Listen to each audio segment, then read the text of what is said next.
খ্রিস্টানরা এই কালচার তৈরি করছে, কিন্তু এর দোষারোপ দোষ কার হবে? পিতা মাতার দোষ হবে। পিতা মাতার দোষ হবে না? পিতা মাতা যদি শাসন করে, এই সমস্ত মা বোনেরা কখনোই বেপর্দা হতে পারবে না। পারবে? তাহলে আর একমাত্র শাসক হওয়া লাগবে কোরআনের শাসক। কথা বলেন ঠিক কিনা? কোরআন যদি কোরআনের শাসক পার্লামেন্টে বসে, এই কোরআন জায়গায় প্রথম নামাজ আর পর্দার বিধান আইন চলবে। কথা বলেন ঠিক কিনা? সম্মানিত হাজিরিন, তাহলে আমরা চাই তো ইনশাল্লাহ। সম্মানিত হাজিরিন, মা ফাতেমা রাদিয়াল্লাহু তাআলা আনহার একটু কথা বলে আমি শেষ করে দিব। মা ফাতেমা রাদিয়াল্লাহু তাআলা আনহা এমন একটা বন্ধুত্ব তৈরি করেন, ইহুদি মেয়েদের সঙ্গে সম্পর্ক গড়াইলেন। ইহুদির মেয়ের সঙ্গে সম্পর্ক যখন গড়ানো হয়ে গেল, মা ফাতেমা চিন্তা ভাবনা করলো, ইহুদির মেয়ের সঙ্গে বান্ধবী তৈরি করলাম, তাহলে আমি তো হলাম একজন মুসলমানের ঘরের সন্তান, আর একজন ঘরে ইহুদির ঘরের সন্তান। মা ফাতেমা রাদিয়াল্লাহু তাআলা আনহা নামাজ পড়ে, ইহুদির মেয়ে তো নামাজ পড়ে না। পড়বে? ইহুদির মেয়ে কখনো নামাজ পড়ে?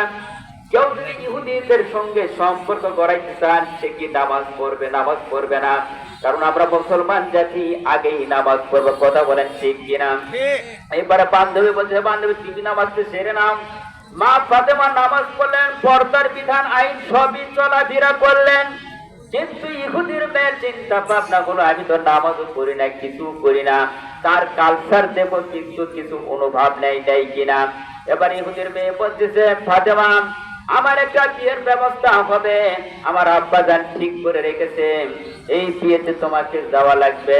মা ফাতেমা রাদিয়াল্লাহু তাআলা আনহা বললেন, আমি কেমনে যাব তোমাদের এই বিয়ে? তারপরে চিন্তা ভাবনা করলাম, ইহুদির মেয়ে বলতেছে, বান্ধবী তুমি যদি না যাও, তোমার বিয়েতে আমিও যাব না, তুমি আমার বিয়েতে আসবে না, আমি এই বিয়ে কখনোই করবো না। চিন্তা ভাবনা করলেন কি, দুইজনের ভিতরে এমন একটা মহব্বত তৈরি হয়ে গেল। ইহুদির মেয়েকে বিয়ে দেওয়ার জন্য সবাই চিন্তা করলো, বাবারে তোমাকে এমন একটা পাত্র দিব, ওই পাত্রের কারণে যেন বিশ্বের এলাকার সকলে যেন চিনতে পারে যে অমুকের জামাই। ওয়াকি ছেড়ে দিব? আপনারা অনেকে গোল মিটিং করেছেন, কারণ কিনা ছেড়ে দিন। সবই আসবে, আস্তে আস্তে সবই আসবে। অতিথি সাহেব আছে, এনেও কথা বলবে। ওনারটা আগে শেষ করে দিন। হ্যাঁ, আপনারটা আগে শেষ করে দিয়ে আমি একটু ওয়াজ ছেড়ে দেবো। সময় তো দেখছি আমাদের এদিক সেদিক করতে, মানে ওয়াজের মানে জায়গায় শেষ হয়ে গেল। ধারাবাহিক একটা আলো। তাহলে যখন তুমি ইহুদির মেয়ে, তোমার বাড়িতে আমি দাওয়াত খেতে যাবো, তোমার মা বাবা তো আমাকে মেনে নিবে না। বলতেছে, বন্ধু আমার বাড়িতে মেনে নিবে, যেই ভাবে হোক তোমাকে আমার বাড়িতে যাওয়া লাগবে। ইহুদির মেয়ে বলতেছে যাওয়া লাগবে। ইহুদির মেয়ে বাবাকে বলতেছে, আব্বাজান যখন তুমি আমাকে বিয়ে দিবা, ভালো পাত্র খুঁজবা, পাত্রটা যেন পছন্দ করবে আমার বান্ধবী। কে পছন্দ করবে? বান্ধবী। আমাদের ছেলে মেয়েরা যখন বিয়ে করে, বন্ধু হয়ে চিন্তা ভাবনা করে, বন্ধু তোর বউটা কেমন হবে আমি একটু দেখে আসি। হয় দোস্ত তুই গোপনে দেখ, তারপরে যদি ভালো লাগে আমার সঙ্গে একটু কথা বলে বিয়ে হবে। আব্বা জান এমন একটা বউ দেখেছে, ওই বউটা আমি বিয়ে করবো না, দেখতে কালো ভালো না, না হয় কালো টাকা পাবো বেশি। কথা বলেন ঠিক কিনা? এরকম সমাজ আছে না নাই? সম্পদ আছে অনেক, মেয়েটা একটু কালো, কিন্তু কালো হলেও কিন্তু জগৎটা ভালো। যে মেয়েটা ভরসা, চিন্তা করে ভরসাই পাই না, কার সঙ্গে আমি বিয়ে বসবো। দেখতে যাই রিক্সাওয়ালা চিন্তা ভাবনা করে আমি একটু ভরসা মেয়েকে বিয়ে করব। মা বাবা চিন্তা ভাবনা করলো, আমার মেয়েটা হলো ভরসা, ভরসাই পাই না, কাজ দিয়ে বিয়ে দিব। কি ভরসা পাই? এমন একটা জঙ্গলে গিয়ে বিয়ে দিছে। টাকাওয়ালা পয়সাওয়ালা পরদিন থেকে পিটন শুরু হয়েছে, আসে না নেই। কিন্তু রিক্সাওয়ালা একজন নামাজি ব্যক্তি, হক্কানি ব্যক্তি, এই ধরনের লোক দিনকে বিয়ে দেয় না, সমাজে আসে না নেই।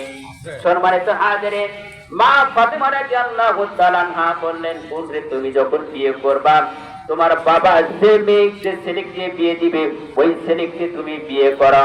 বলতেছে, বোন ঠিকই বিয়ে করবো, কোনো আপত্তি নেই। তাহলে তোমার একটা কাজ করা লাগবে, আমার বিয়েতে উপস্থিত হওয়া লাগবে তোমাকে। বোন বলতেছে, ফাতেমা রাদিয়াল্লাহু তাআলা আনহা বলতেছে, বোন রে যখন বিয়ে যখন করবা, তখন আমি উপস্থিত হয়ে যাবে ইনশাআল্লাহ। তখন ইহুদির মেয়ে, ইহুদি বলতেছে, যখন আমার বাড়িতে এই মা ফাতেমা আসবে, কিন্তু তারা হলো গরিব মানুষ, টাকা নাই, পয়সা নাই, ভালো কোনো পোশাক নাই, কি পরিধান করে আমার বাড়িতে আসবে? তখন ইহুদির মেয়েকে বলা হলো, মা ওই মেয়ে যখন আমার বাড়িতে আসবে সুন্দর পোশাক পরিধান করে আমার বাড়িতে আসা লাগবে। সুন্দর পোশাক যদি না থেকে আমার বাড়িতে যেন সে আসে না। কিন্তু দিতে পারেন তিনি কে? আল্লাহ বাদশাকে ফকির বানাই, ফকিরকে বাদশা বানাই, তিনি কে? মা ফাতিমা রাদিয়াল্লাহু তাআলা ইশার নামাজের পরে নামাজ আদায় করলেন, সালাতুল হাজতের নামাজ পড়লেন। নামাজ পড়ে আল্লাহর কাছে দোয়া করে, আল্লাহ ওই ইহুদির মেয়ের বাড়িতে কেমনে যাব সে ব্যবস্থা তোমার। আল্লাহ বলতেছে, বান্দা দেরি করা লাগবে না, বেহেশতের ভিতর থেকে আমি শর্ট কাজে কথাগুলো বলতেছি। বেহেশতের ভিতর থেকে এমন একটা পোশাক এনে দিলেন। জিব্রাইলকে বলা হলো, জিব্রাইল যাও এই পোশাকটা মা ফাতেমার ঘরে তুমি রেখে আসো। বলেন সুবহানাল্লাহ। সম্মানিত ভাইয়েরা, এখনকার পোশাক আর তখনকার পোশাক কি এক?